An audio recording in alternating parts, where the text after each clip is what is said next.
In the glittering world of Hollywood, few stars have shone as brightly or fallen as silently as Bruce Willis.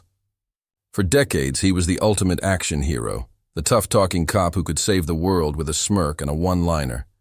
But behind that iconic grin and bulletproof charm was a man quietly fighting a battle few could imagine.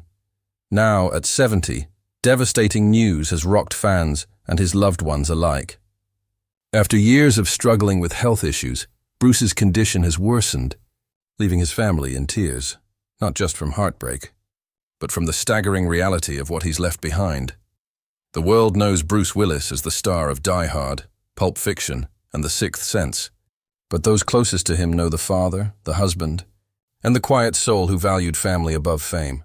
And when his wife, Emma Hemming Willis, and his daughters discovered the fortune and legacy he carefully prepared for them, it revealed something far deeper than wealth. Because what Bruce left behind isn't just money. It's a love letter written through decades of hard work, resilience, and the unbreakable will of a man who refused to be defeated, even as his mind and body began to fade. But how did Bruce manage to build such an empire? And what did his family uncover that made them break down in tears? Let's take a look inside the heartbreaking, yet profoundly touching final chapter of Bruce Willis's extraordinary life. A story of love, loss, and the priceless gift of a father's devotion. Before Bruce Willis became the global icon of action cinema, his journey was anything but glamorous. Born on March 19, 1955, in Idar Oberstein, West Germany, to a U.S. Army soldier and a German mother, Bruce's early life was defined by modesty and movement. When his family relocated to New Jersey, young Bruce was far from the confident, wise-cracking hero we came to know. In fact, he struggled deeply with a severe stutter that left him shy and self-conscious. But something changed when he discovered acting. On stage, his stutter vanished, replaced by charisma and timing that drew everyone's attention. "I could speak freely," he once recalled. "It was like magic." That moment would shape the rest of his life. In his 20s, Bruce chased his dream relentlessly. He worked odd jobs, from bartending to security, before getting his first real break on the stage in New York City. Yet it wasn't easy. Casting directors often told him he wasn't leading man material. But Bruce had something different, a rugged charm and authenticity that made audiences believe every word he said. His big break came in 1985, when he landed the role of David Addison in the hit TV series Moonlighting. Opposite Sybil Shepherd, Bruce became an overnight sensation. His mix of comedy, swagger, and sincerity captivated viewers, and Hollywood took notice. Then came 1988, the year that changed everything. Die Hard hit theaters and redefined what an action movie could be. As John McClane, Bruce wasn't a superhuman hero. He was bruised, barefoot, sarcastic, and real. Audiences around the world saw a bit of themselves in him. Die Hard didn't just make Bruce Willis a star, it made him a legend. From there, his career skyrocketed. Films like Pulp Fiction, Armageddon, The Fifth Element, and The Sixth Sense proved that Bruce wasn't just an action hero, he was a performer with incredible depth. Directors praised his instinctive understanding of human emotion, his ability to find vulnerability within toughness. But fame came at a cost. Behind the confident grin and box office success, Bruce was growing weary of Hollywood's demands. He longed for simplicity, for time with his family, away from the flashing cameras. "I'm just a guy who loves his kids," he once told a journalist, and that love would become the foundation of everything he built. Every film, every paycheck, every business investment, all of it was done with one goal in mind: to provide for those he loved most. What began as a dream born from struggle became a legacy rooted in family. And as Bruce's life unfolded, that legacy would become more powerful and more heartbreaking than anyone could have imagined. For much of his career, Bruce Willis seemed unstoppable, the ultimate symbol of strength, humor, and endurance. On screen, he leapt from explosions and outsmarted villains with that signature smirk. But off-screen, a quieter, more painful battle was slowly unfolding, one that no camera could capture. In the late 2010s, those close to Bruce began to notice subtle changes. He seemed distracted, often forgetting lines or repeating himself during conversations. At first, friends thought it was exhaustion. After all, Bruce had spent decades in one of the toughest industries in the world. But his wife, Emma Willis, and his daughters sensed something far deeper. He wasn't himself, Emma would later admit. He'd look at us and smile, but sometimes it was like he was somewhere else entirely. In 2022, after months of tests and quiet fear, Bruce's family made the heartbreaking announcement. He had been diagnosed with aphasia, a condition that affects one's ability to communicate. Fans across the world were stunned. The man whose voice had once commanded movie screens was slowly losing the ability to use it. Behind the scenes, Bruce faced his diagnosis with the same quiet strength that had carried him through life. Rather than retreat in despair, he surrounded himself with family, his wife Emma, his ex-wife Demi Moore, and his 5 daughters, Rumer, Scout, Tallulah, Mabel, and Evelyn. In a rare show of unity, the blended Willis Moore family came together as one, putting aside fame and past differences to care for the man they all loved. Still, it wasn't easy. As the months passed, Bruce's condition progressed. Aphasia eventually gave way to frontotemporal dementia, FTD, a cruel disease that slowly steals memory, personality, and emotion. Those who visited him said that while words escaped him, his warmth never did. "You could still feel Bruce," a friend said. "He'd give that little grin, that twinkle in his eye, like he knew we were there." Emma became his anchor.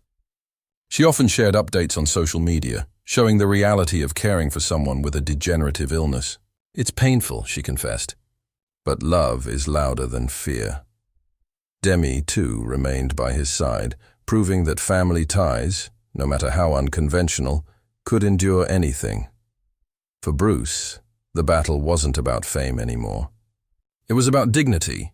His family respected his wishes for privacy, focusing on giving him peace rather than publicity. Away from the limelight, he found comfort in simple pleasures, music, family dinners, the laughter of his daughters. What made the situation even more heartbreaking was how aware Bruce had been of his mortality long before the diagnosis. Friends revealed that he'd been quietly preparing for years, organizing his estate, securing his family's financial future, and leaving behind personal letters and videos for his loved ones. He wanted them to be taken care of, one insider shared. Not just with money, but with memories. As his condition worsened, Bruce's legacy became clear, not through the roles he played, but through the strength and grace he showed in the face of decline. "He's still our Bruce," Emma once said tearfully. "The disease can take a lot, but it can't take his love."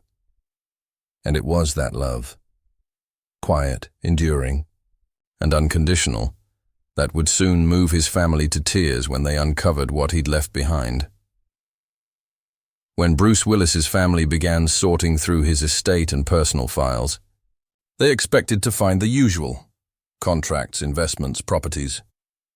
But what they discovered was something far more profound. It wasn't just a financial legacy Bruce had built. It was a carefully crafted message of love, gratitude, and protection that left everyone in tears. Throughout his 4-decade career, Bruce had earned hundreds of millions of dollars from films, endorsements, and business ventures.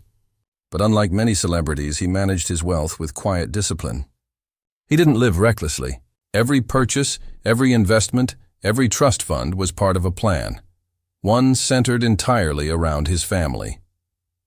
According to close friends, Bruce began structuring his estate plan years before his diagnosis. He made sure each of his 5 daughters, Rumer, Scout, Tallulah, Mabel, and Evelyn, would be financially secure for life. He created long-term trusts, education funds, and investments in sustainable real estate and media ventures. He didn't just want to give them money, one source revealed. He wanted to give them independence. But what truly broke their hearts wasn't the fortune. It was the personal letters and recordings he had left for them. In a box labeled "For My Girls," Bruce had written messages to each of his daughters, capturing moments from their lives, their first steps, their birthdays, the times they made him proud. One letter to Rumer read, "You made me a father and that changed everything. No movie, no fame, no fortune. Nothing compares to watching you become who you are." To Emma, his wife, he left something even more intimate, a video diary he had started during the early stages of his illness. In it, Bruce spoke candidly about love, aging, and gratitude. His voice was softer, slower, but filled with sincerity. "You were my peace," he said in one recording. "When the noise got too loud, you were home. When Emma and the girls watched the videos together, they couldn't hold back their tears. It was like he was still here," Emma later confided. "Still making us laugh, still taking care of us." Financially, Bruce's legacy was monumental. His fortune, estimated at over $250 million, included homes in Los Angeles, Idaho, and the Caribbean, along with a vast collection of art, music rights, and film royalties. But his family agreed that the true treasure wasn't in dollars or deeds. It was in his thoughtfulness. He had even written instructions for how he wanted his legacy to be shared with the public. Bruce wanted his story to inspire others, not as a tragedy, but as a reminder of what truly matters. "Fame fades," he wrote, "but love stays." Perhaps the most emotional discovery was a letter to his youngest daughters, Mabel and Evelyn. In simple handwriting, Bruce had written, "If one day I forget your names, promise me you'll remember mine, not the movie star, but your dad. The one who loved you more than words." Those words shattered the room in silence. Everyone who read them wept, not because of the sadness, but because of the overwhelming love that poured through every line. Bruce Willis may have been an action hero on screen, but in the eyes of his family, he was something even greater, a protector, a dreamer, and a man who made sure that even after his voice faded, his heart would never stop speaking. As the sun set over the Willis family's quiet Idaho retreat, there was an unshakable peace in the air, the kind that only comes after a storm. Bruce Willis, the man who had once been larger than life, had left behind something far greater than fame or fortune. His legacy was a blueprint for what truly matters: family, love, and grace in the face of loss. For decades, Bruce had embodied toughness. He was the everyman hero who bled, laughed, and fought his way through impossible odds. But in his final years, it became clear that his greatest strength wasn't in his fists or his famous smirk. It was in his quiet resilience. The man who had once saved fictional worlds on screen spent his last days saving the real one around him, piece by piece, through kindness and preparation. Those closest to him often say Bruce found a new kind of purpose after stepping away from Hollywood.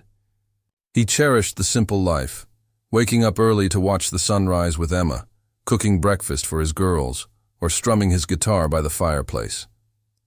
He once told a friend, "The best part of life isn't the applause. It's the laughter you hear at your own kitchen table." Even as his illness progressed, Bruce's presence was radiant. Friends who visited the family home described a sense of warmth and calm. "You could feel love in every corner," one guest said. It wasn't about sadness, it was about gratitude. Emma often said that caring for him taught her the true meaning of devotion. "You think you understand love," she shared, "and then you see it through the eyes of someone who's slowly forgetting. And you realize, love remembers for both of you." His children have carried that same strength forward. Ruma, now a mother herself, has spoken openly about how her father's courage inspires her daily. "Dad taught me that life isn't about what happens to you. It's about how you show up, even when it hurts," she said tearfully in a recent interview. The family's decision to share Bruce's diagnosis publicly became a turning point for awareness around frontotemporal dementia. His openness gave countless families comfort in knowing they weren't alone. "That's what Bruce would have wanted," Demi Moore explained. "He never wanted pity. He wanted people to connect, to help each other." Today, Bruce's story has become a lesson in humility and hope. His films continue to inspire, not just for their action and wit, but because audiences now see the man behind the hero. He was never afraid to be human, to show his flaws, to live out loud, and for his family, that humanity is the inheritance they cherish most. Though his voice has faded from the public stage, his laughter, his warmth, and his love echo through every memory, every photograph, every word he left behind. In the final pages of a notebook found in his study, Bruce had written a few simple lines, words that his family has since framed above the fireplace. Life's not about how loud you are when the world's listening. It's about how gently you love when no one's watching. That's the heart of Bruce Willis, not the action star, not the Hollywood legend, but the man who, in his quietest moments, taught the world how to live with courage and love with everything you have. And though his voice may have gone silent, his story still speaks, reminding us that even heroes grow old, but love never dies.